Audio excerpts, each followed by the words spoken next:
Hi, I'm Danny, a student intern at SportsTech Global. Today I'm joined by Temi Nuga, an accomplished powerlifter with a European record of a deadlift, as well as a strength and conditioning coach. Thanks for joining me today, Temi. Hi, thanks for having me. It's a pleasure. So my first question is, powerlifting isn't a sport that's often offered in schools or in the mainstream in the UK as much as other sports. So how did you first get into it? My background's a little bit different, and I think I followed the traditional path. So I used to sprint, and then after sprinting, I kind of fell into rugby. And then after rugby, I dabbled in power bodybuilding, CrossFit. And then I went into a gym and I was like, I want to be a weightlifter. And everybody was like, no, you're not flexible, you're not mobile, this sport is not for you. Have you ever tried powerlifting? And I was like, what's that? They were like, it's literally the squat, bench, and deadlift. You're extremely strong, but you're not flexible. It's definitely going to suit you. And the rest is pretty much history. It's definitely something I'd never heard of, but I really do enjoy it.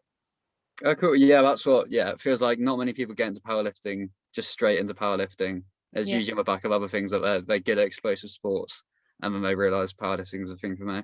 exactly. Especially now with the rise of CrossFit, a lot of people are going into weightlifting or powerlifting because of CrossFit. So yeah. Yeah, definitely. So my second question is you're an accomplished powerlifter. You obviously take your training really seriously. So with the gym closures during the COVID-19 pandemic, how have you had to adapt your training?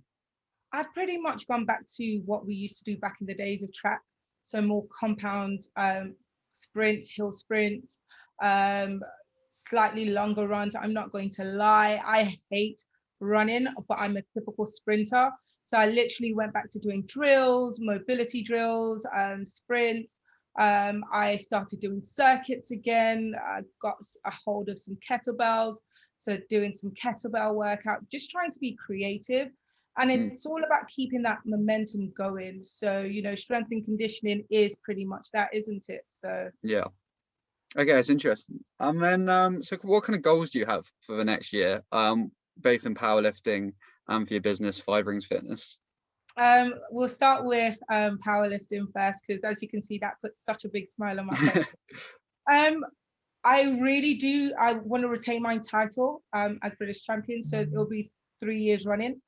I want to come first in Europe, and I want to come top 3 in the world. So, I'm setting myself some big goals, but I think I can definitely achieve it. I've got an amazing team behind me to make sure we achieve it.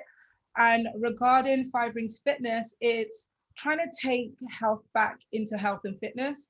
And as you and many people are aware, the sports industry and the fitness industry has kind of gone really commercial, where it's more about what you look like versus knowledge, skills, and technique. So trying to take it back to that. I've recently launched a virtual training platform that is bringing those qualities into the comfort of people's homes again. Yeah, I think that's really important. Like, it seems like the fitness industry is so based on looks, and most of what you see are people who look big, look shredded, and you don't know, are they healthy? Can they perform well? Are they mobile?